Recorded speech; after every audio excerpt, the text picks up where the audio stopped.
তো এরপরে যে আমার এই আম্মু মানে আমার যে সৎ মা সে আমাকে একটা অপশন দিছে।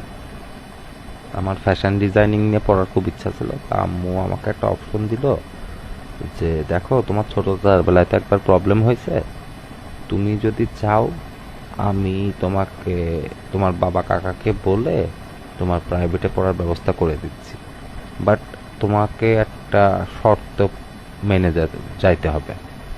বললাম কি শর্ত? শর্ত হলো যে প্রাইভেটে আমাকে পড়াবে, পড়ানো যা খরচ লাগে সব দেবে, ঠিক আছে, এভরিথিং দিয়ে দেবে, কিন্তু আফটার পড়াশোনা অর্থাৎ পড়াশোনার পরে যে আমাকে ঢাকায় কিছু করে ঢাকায় সেটেল হয়ে যেতে হবে। ঢাকার থেকে আমি ঝিনাইদহ আর ব্যাক আসতে পারবো না। আমি ঝিনাইদহ ব্যাক এসে কোনো কিছু দাবি করব, এইটা করব সেটা করব, এটা করতে পারবো না। এখন আমার এই আম্মার আগের পক্ষের একটা ছেলে আছে, উনি ওখানে থাকে। তো আমার টার্গেট ছিল আমাকে এখান থেকে সাইড করে দেয়া।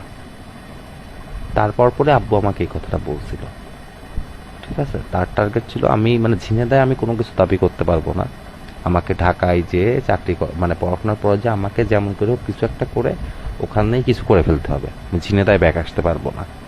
তো ইন্টারের যে কেবল ইন্টার পরীক্ষা দিছি ওই সময়টাই আমাকে এত বড় একটা ডিসিশন নেওয়া লাগছে যে আমি যাব না।